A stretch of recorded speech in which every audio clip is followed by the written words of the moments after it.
Is the iPhone 13 still good enough? Should you consider buying it in 2024 or rather buy an iPhone 14 or an iPhone 15? In this video, I am going to answer all of those questions by taking you through the features of the iPhone 13, including the camera, the display, the design, and the performance. So let's get to it.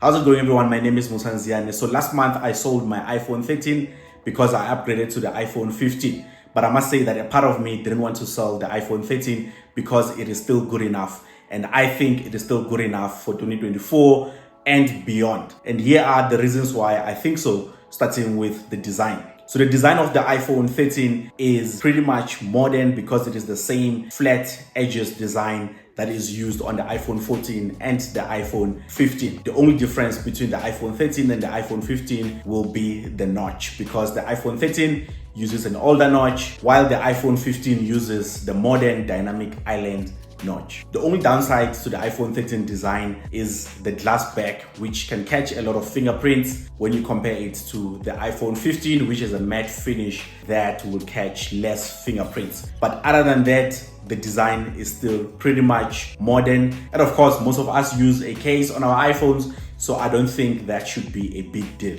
The second feature that I want us to look at on the iPhone 13 is the display, which is pretty decent. It's just not as bright as the new iPhone 15 display that can go up to 2000 nits.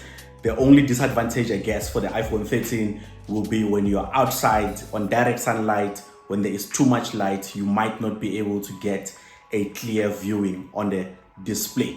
But other than that, it's still a pretty decent display, which is pretty much similar to a display that you get on the iPhone 14 and the iPhone 15. But when it comes to watching videos and content, I prefer to watch on the iPhone 13 because the iPhone 13 has the older notch, which looks like it's part of the whole frame. Unlike with the iPhone 15 that has a newer dynamic notch that is floating, it took me some time to get used to that type of viewing. So I prefer the older notch on the iPhone 13.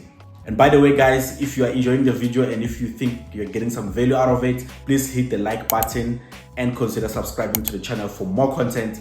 Let's continue. And of course, we have to talk about the camera of the iPhone 13, which is one part where I'd say you would notice a difference when you compare it with the iPhone 15. But on its own, the iPhone 13 camera is still very capable. It gets the job done. I used it 2 months back when I attended a Comic-Con Africa 2023. I've posted that video so you can check it out. I'm going to include it on the description below if you haven't seen it. But I must say that the footage was very good. It was crisp. You can go and watch it and make your own judgment there. But I liked it. I think it's still good enough. It can get the job done. Like I said, the basics, it's very capable when it comes to basic video recording and just taking pictures. But I must say, if you're a photographer or a content creator, you might find a bit more value on the iPhone 15, which has a newer refreshed camera system, which is a 48 megapixel camera, and by default it takes 24 megapixel images, which you can use to edit later on. It also has a 2x optical zoom, whereby the iPhone 13 only has a 1x optical zoom. So that is one feature that if you are too much into photography, if you are a professional photographer, you might notice that you might need a bit more optical zoom. So the iPhone 15 does a much better job when it comes to that. But with the iPhone 14, it's still the same thing. The iPhone 14 just has slightly better lighting, and also the iPhone 14 and the 15 can also capture cinematic mode in 4K 30 frames, where else you cannot be able to do that on the iPhone 13. But nonetheless, you do have a standard cinematic mode and you do have standard 4K that you can use to capture some nice videos on the iPhone 13. So the camera is still good enough. As long as you don't worry much about those few things that I've mentioned there, then you should be good enough with the iPhone 13. And then of course, let us talk about battery life, which is one of the most important things when it comes to iPhones or smartphones in general. So the iPhone 13 luckily can still be sold brand new, so meaning that you can still buy a brand new iPhone 13 that has 100% capacity. And I must say that when you compare it with the iPhone 14 or the iPhone 15, there isn't that much of a difference in terms of the battery life. I'd say maybe on the iPhone 15 you get maybe 2 extra hours, and then maybe on the iPhone 14 you'll get like 1 extra hour, but that is also, there isn't that much difference in terms of the battery life on the iPhone 13 and the latest iPhone 15. So I'd say it is still good enough, and if you can buy it brand new, rather buy it brand new, because you will have that battery that can last longer. Now let us talk about the performance. So the iPhone 13 uses an A15 Bionic chip, which is a pretty powerful processor chip, and this same processor chip was reused again on the iPhone 14. So that is why on most of my videos I always said that don't buy the iPhone 14, rather go for the iPhone 13, because almost 85% of the features, they are the same. One of those features is the processor. They share the same processor. So this processor is still good enough and is still capable. I think it can still take you the next 2 to 3 years. It doesn't feel any slow. I was able to use both the iPhone 15 and the iPhone 13 for about a month. So that's why I was able to see that there is not that much difference in terms of the performance when you are using both phones. So the iPhone 13 is still pretty good, especially when the iPhone 13 is updated to iOS 17 and the 15 is also on 17.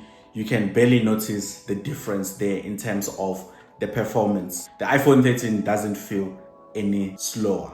So yes, the A15 Bionic chip can take you through 2024, 2025, and perhaps 2026, and you should be able to receive the next 3 or 4 updates. And then on to the big question: should you consider buying the iPhone 13 in 2024, or who should be buying the iPhone 13 in 2024? My answer is a definite yes. You can still buy the iPhone 13. It's still very good, and especially if you're on a budget. So if you're on a budget and you want to save yourself some money, you can buy the iPhone 13. And I just like the fact that you can still buy it brand new and still save some cash there. However, I'd say if you do have 20 to 22,000 to spend, then I'd recommend getting the iPhone 15, because you benefit from a lot of those newer features. As for the iPhone 14, I still don't believe that you should buy the iPhone 14, unless if you get it at a very good